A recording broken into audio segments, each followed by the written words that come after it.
Hello everyone, Hare Krishna, Radhe Radhe. Welcome back to my channel Vlog Lovers Boy and welcome back to my another video. দিনটা ছিল রবিবারের। সকাল সকাল ঘুম থেকে উঠে স্নান টান সেরে এখন শাড়ি পরে রেডি হয়েছি। আজ আমার ডাক্তার দেখাতে যাওয়ার কথা, শুধু যে ডাক্তার দেখাতে যাব এমনটা না, সাথে আজ আমার ছোট্ট দেওরের অন্নপ্রাশন, সেখানেও যাব। তাই চারিদিকে মাঠে চাষিদের আলু তোলা দেখতে দেখতে প্রথমে চলে গিয়েছিলাম আমার শ্বশুর বাড়ি। যেহেতু আমি এখন মায়ের বাড়িতে থাকছি, কারণ এখানে বাড়িতে কেউ নেই, মা বাবা দুজন গেছে তীর্থ করতে, সেজন্য এখন আমি ঘর পাহারা দিচ্ছি। এখানে এসেছিলাম আমার প্রেসক্রিপশনটা নিতে, তো সেটা নিয়েছি। এর আগে আমি যে বর্ধমানে দেখাতাম, তো সেটা ডাক্তারকে বলতে হবে, না হলে তিনি হয়তো ঠিকঠাক ওষুধটা প্রেফার করবেন না, সেই জন্য প্রথমে প্রেসক্রিপশনটা নিয়েছি।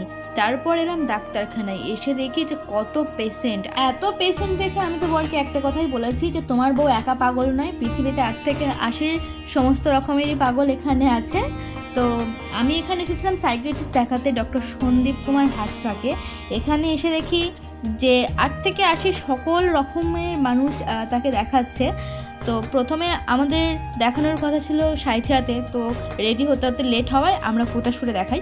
সাঁইথিয়াতে এই ডাক্তারকেই দেখানোর কথা ছিল, যেহেতু দেরি হয়েছে গোবিন্দের কৃপায়, বলে না ভগবান যা করে মঙ্গলের জন্য করে, তাই অত দূর না গিয়ে আমাদের কাছে যেটা হয়েছে, গোবিন্দ ঠিক আমাদেরকে সেই রাস্তাতেই এনেছেন। আমাদের নাম লেখানো হয়েছিল 34 নম্বরে, চিটিংবাজি করে ঠিক 9 নম্বরে নিয়ে চলে এসেছি। বেরিয়ে দেখি এখানে আখের জুস বিক্রি করছে। তো যারা আমার ভিডিও রেগুলার দেখো তারা জানো যে রাস্তাঘাটে যেখানেই আখের রস দেখতে পাই না কেন আমি খাবোই, এটা ম্যান্ডেটরি।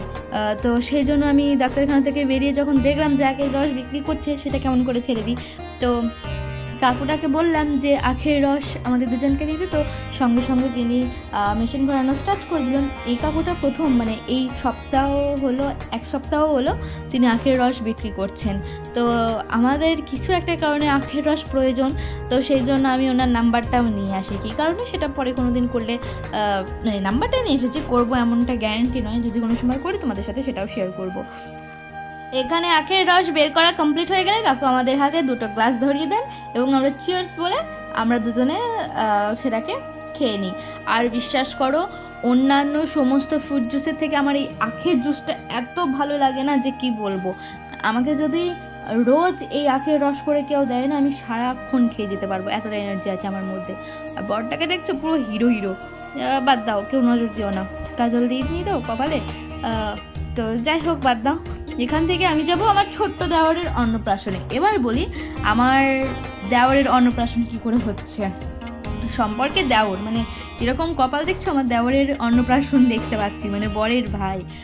আমার যে মামা শ্বশুর আছে, মামা শ্বশুর মামি শাশুড়ি, সেই মামি শাশুড়ির ভাইয়ের বউ, তার ছেলে হয়েছে, সেই ছেলে অনুযায়ী সেই ছেলেরই আজকে অন্নপ্রাশন। আর এদিকে দেখছো আমাদের গুবলু কচু সোনাকে, কচু নামটা আমি দিইনি, ফুচিরানি দিয়েছে, মানে এই ফুচকুটার মাসিমণি।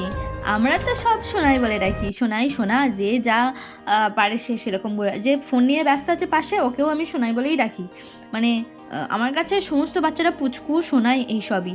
এই কত ছোট ছিল, মানে অন্নপ্রাশনে দেখেছিলাম তখন একটু বড় ছিল, এর আগের অন্নপ্রাশনে এর খেয়েছি, তার আগে তো আমাদের বাড়ির বাবান ছিলই।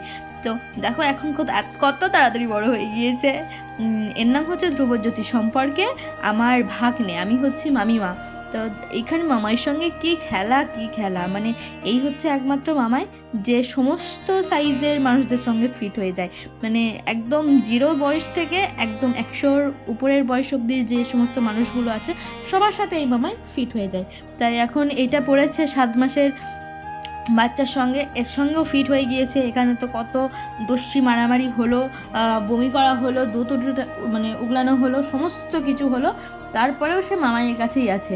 মামাই যেমন করে রেখেছে, মামাইয়ের ভাগ্নে ঠিক তেমন করেই আছে। কি সুন্দর। আর এখানে আমাদের আলোচনা হচ্ছিল যে মামাইয়ের মামার বাড়ি আর ওর মামার বাড়ি একই, কিন্তু একই হচ্ছে দুজনের মামার বাড়ি, কিন্তু মামাই হচ্ছে ওর মামাই, এরকম ধরনের একটা মানে প্যাঁচালো কথাবার্তা হচ্ছিল, যেটা মাথা ঘুরিয়ে যাওয়ার মতো। সেসব বাদ দাও। এবার তোমাদের দেখাই আসলে যার অন্নপ্রাশন সে কোথায়। সে এখানে ঘুমোচ্ছে, তার ঘুমন্ত অবস্থায় ছবি তোলা হচ্ছে, মুখে ভাত হচ্ছে, সমস্ত কিছু হচ্ছে। তোমরা একটু নোটিস করলে দেখতে পাবে যে ঘুমোচ্ছে, ঘুমিয়ে তার সব কিছু হচ্ছে। যেই তাকে একবার ওঠানো হয়েছে খাওয়ানোর জন্য, কি কান্না, সে কান্না আর থামে না, সাংঘাতিক কান্না। মানে এই ঘুমন্তরত অবস্থায় যদি সমস্ত কিছু করে নিত কত ভালো হতো। কিন্তু এই প্রথমবার আমি দেখলাম যে বাচ্চা অন্নপ্রাশনে ঘুমাচ্ছে, ঘুমানোকালীন তাকে আশীর্বাদ হচ্ছে, তাকে খাওয়ানো হচ্ছে, সমস্ত কিছু হচ্ছে। এখানে উলু বাজছিল, শাক বাজছিল, সমস্ত কিছুতে ওঠেনি। তারপর কীভাবে উঠেছে জানি না, তারপরে কান্না। আর এদিকে রান্না মোটামুটি হয়ে এসেছিলো। এখানে হচ্ছিল তোমার চিলি চিকেন।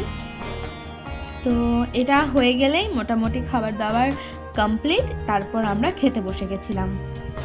এদিকে চিলি চিকেনের যে পকোড়াটা ছিল সেটা আমি এই অর্ঘ্যদার আমার বর তিনজন মিলে কিন্তু ঠিকই সাটিয়ে নিয়েছি।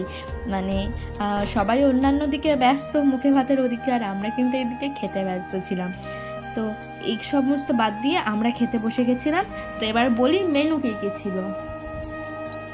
এখানে স্যালাড ছিল, তার মধ্যে স্যালাডটা আমি বাদবাকি খেয়ে লেবু দুটো পড়ে আছে। ভেজ কাটলেট ছিল, ফ্রাইড রাইস ছিল, চিলি চিকেন ছিল, সাদা ভাত ছিল, ডাল ছিল, শুক্তো ছিল, আর এরকম আরও অনেক জিনিস ছিল। পাঁপড় ছিল, চাটনি ছিল, মাছ ছিল। আমি যেগুলো কোনো কিছু নিইনি, যেটুকু আমার পাতে দেখলে ওই চিলি চিকেন, ভাত আর সামান্য ওই ভেজ কাটলেট এইটুকুই খেয়েছি। এই সমস্ত খেয়ে বাবুর ঘুম পাড়ানো দেখে তারপর বর আর আমি দুজন মিলে চলে এসেছি বাড়ি। তো এই ছিল আজকে আমার ভিডিও। কেমন লাগলো জানিও, ভালো লাগলো লাইক কমেন্ট শেয়ার করে দিও। দেখা হচ্ছে খুব তাড়াতাড়ি নেক্সট ভিডিওতে। ততক্ষণের জন্য টাটা, সবাই ভালো থেকো, সুস্থ থেকো, রাধে রাধে।